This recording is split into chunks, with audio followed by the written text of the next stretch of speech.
Hello friends, welcome to the channel solution. आज हम discuss करने वाले हैं यूनिट 5 का प्रैक्टिस क्वेश्चन पेपर। यूनिट 5 में हमने 3 टॉपिक कवर किया था।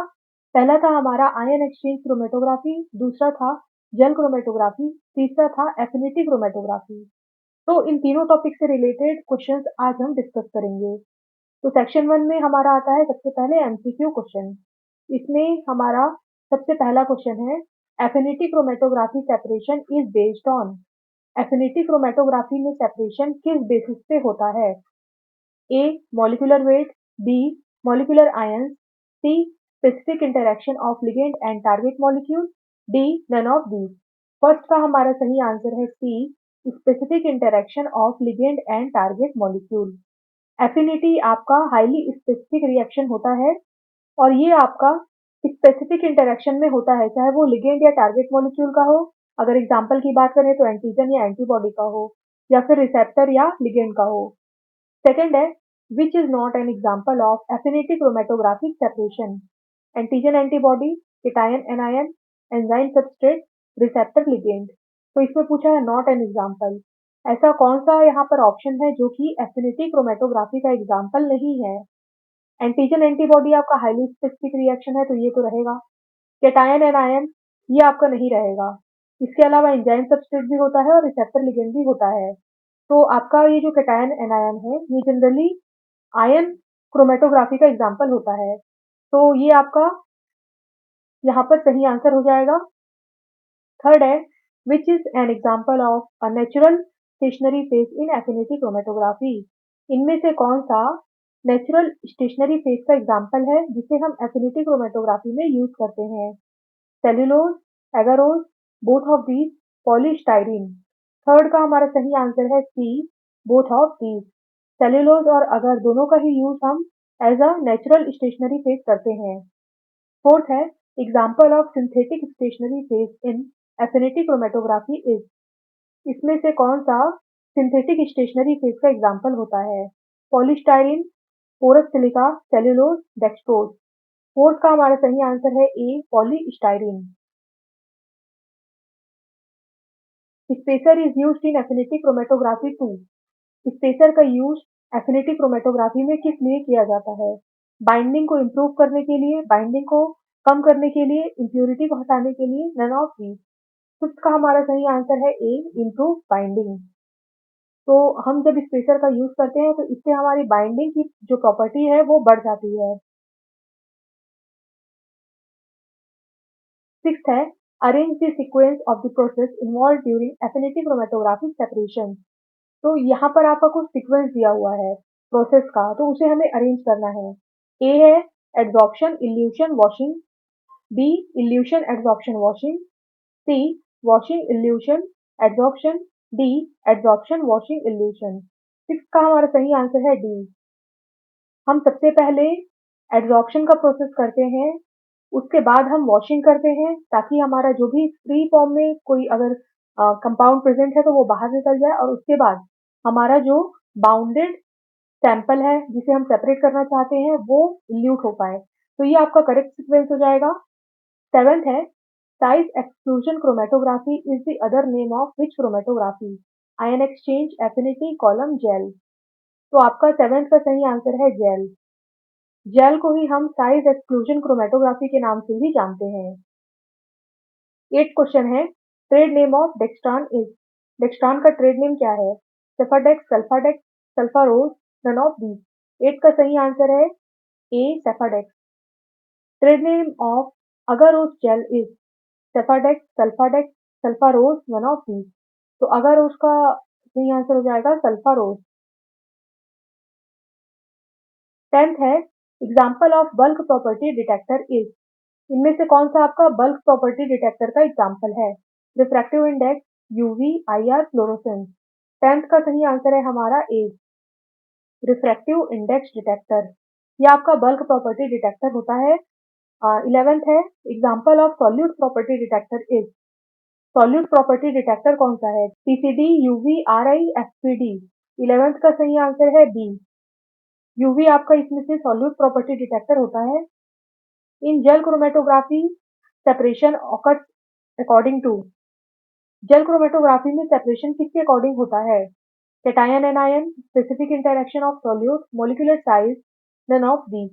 जेल क्रोमेटोग्राफी में मेनली आपका जो सेपरेशन है वो मॉलिक्यूलर साइज के अकॉर्डिंग होता है। 13th है cation exchanger contains which charge. Cation exchanger के पास कौन सा चार्ज होता है? Positive, negative, neutral, none of these.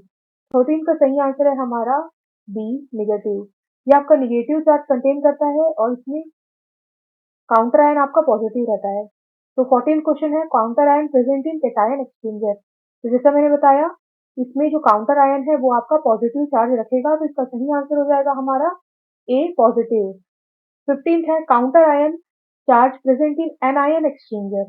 तो एनायन के केस में जो काउंटर चार्ज है वो आपका निगेटिव होता है, क्योंकि जो एनायन एक्सचेंजर है ये फिक्स्ड चार्ज रखता है पॉजिटिव और इसके ऊपर हम लगाते हैं काउंटर नेगेटिव।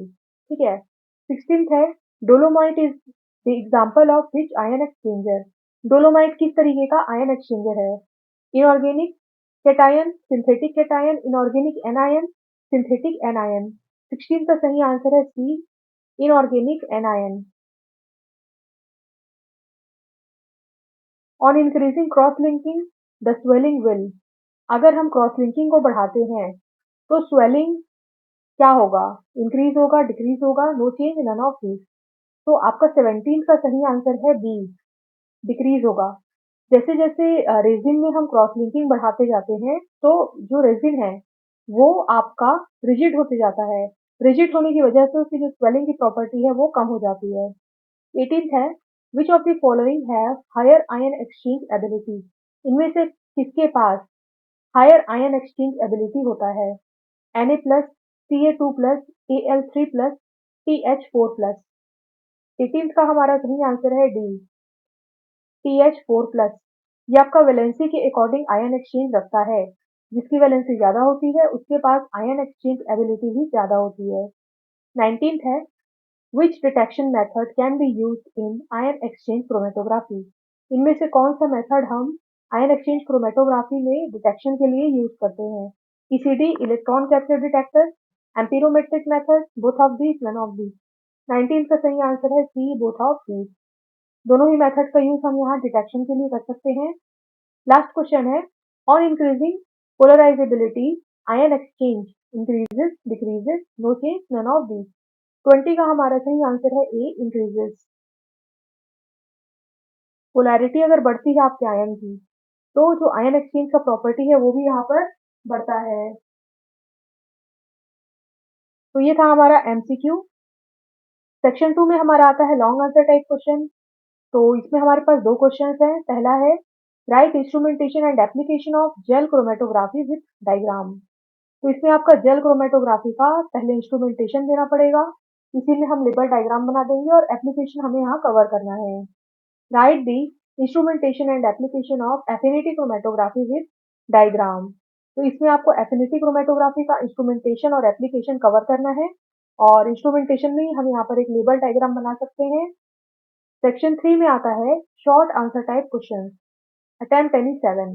तो पहला क्वेश्चन है हमारा right basic principle and mechanism of ion exchange.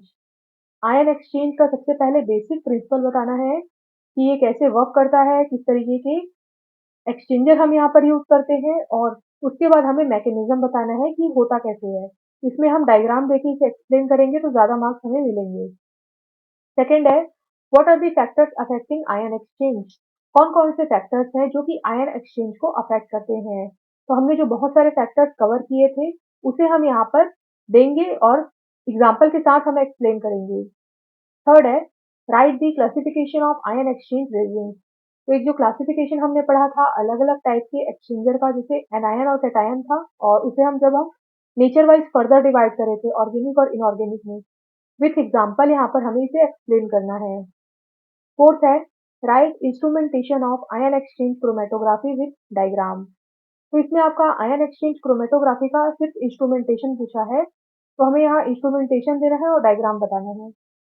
Fifth है right the principle of affinity chromatography. तो इसमें आपका एफिनिटी क्रोमेटोग्राफी का बेसिक प्रिंसिपल पूछा है कि ये कैसे काम करता है।